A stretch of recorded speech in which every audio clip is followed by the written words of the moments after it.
So now we will study the concept of balancing of several masses rotating in same plane. So we can see here several masses. Here for this derivation we have taken the example of four masses, that is m1, m2, m3 and m4. So these four masses are rotating in same plane. So the overall concept here is to balance all these four masses which are rotating in the same plane. Okay. So here two diagrams are there. One is a space diagram and the other one is vector diagram that will be explained in detail. So basically there are two methods in deriving this. That is, one is analytical method and the other one is graphical method. First we will concentrate on analytical method and then we will see the graphical method. Now coming to the first point, that is there are four masses basically m1, m2, m3 and m4 as shown in this figure. So these four masses are rotating in same plane.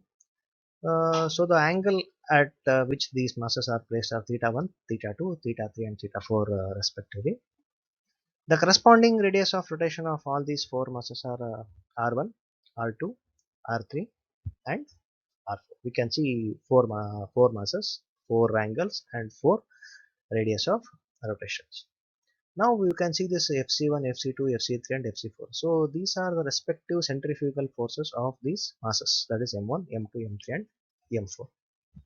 So now we have to balance all these four masses. So first we will see the analytical method as I told. So first thing is consider any number of masses. So for our explanation we have taken four, say four of magnitude m1, m2, m3 and m4 at distances r1, r2, r3 and r4 from the axis of the rotating shaft. Let theta 1, theta 2, theta 3 and theta 4 be the angles of these masses with the horizontal line OX as shown in the figure. Let these masses rotate about an axis through O and perpendicular to the plane of paper with a constant angular velocity of omega radians per second. So it is rotating at a speed of omega radians per second. Magnitude and the position of the balancing masses may be found out analytically or graphically. So first one is analytical method. So in this first step in analytical method, what we do is we found all the centrifugal forces. See, first of all, find out the centrifugal force, that is the mass and its radius of rotation exerted by each mass on the rotating shaft. Next, what we do is we resolve the centrifugal forces horizontally and vertically and find their sums, that is summation h and summation p. So sum of horizontal components is given by summation h is equal to m1 r1 cos theta 1 plus m2 r2 cos theta 2 plus m3 r3 cos theta 3 plus m4 r4 cos theta 4. Similarly, the sum of the vertical components is given by summation v is equal to m1 r1 sin theta 1 plus m2 r2 sin theta 2 plus m3 r3 sin theta 3 plus m4 r4 sin theta 4. Next, what we find out is the resultant centrifugal force, resultant of all the four masses, that is Fc is equal to square root of summation h whole square plus summation v whole square.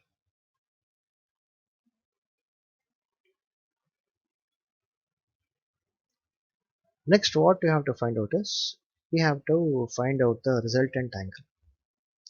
The resultant angle theta, how we find out is tan theta is equal to summation v by summation h.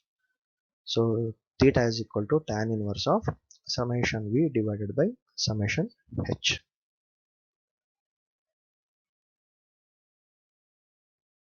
Then where do you place the balancing mass? The balancing mass is then placed exactly in the opposite direction of the resultant force.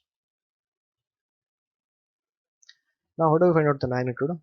We will be knowing the centrifugal force, we will be knowing the corresponding radius of rotation. So by using this equation Fc is equal to m into r, we will be find out in the required balancing mass.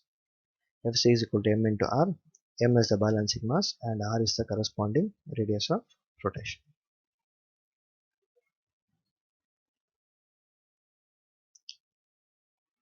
So next we will see about the graphical method, how to find out using graphical method.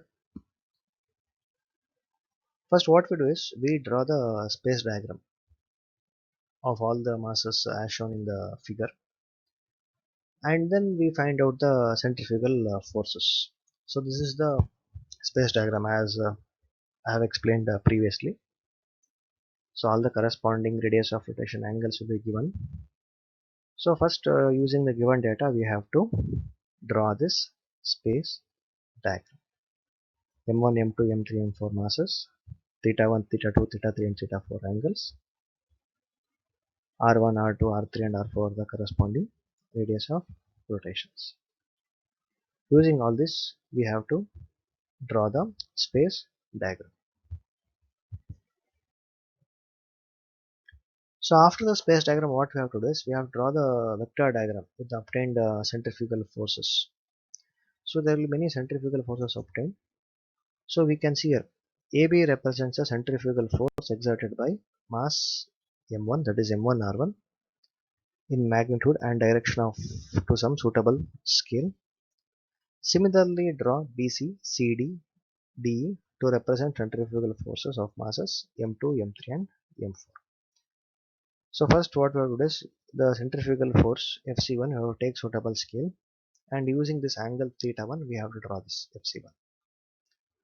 From this point measure theta 2 and then using the value of Fc2 convert it to suitable scale and we have to draw this Fc2. From point C measure theta 3, and all these angles should be measured in anti-clockwise direction only. And some from point C measure theta 3 and draw this Fc3. And from point T measure Fc4 um, and measure theta 4 and draw this.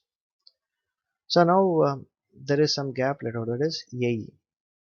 So now as per polygon law of forces, the closing side this AE represents the resultant force in magnitude and the direction.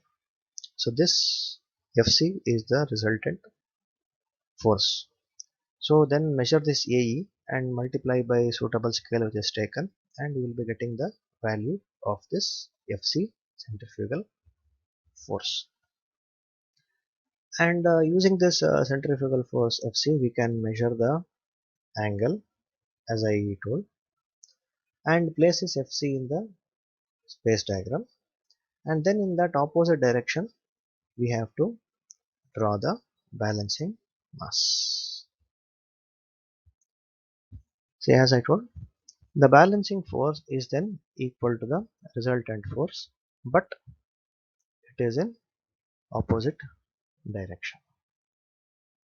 Now to find out the magnitude of the balancing mass m at a given radius of rotation, we use the equation Fc is equal to m into r. What is Fc equation? M into omega square into r. So it is m into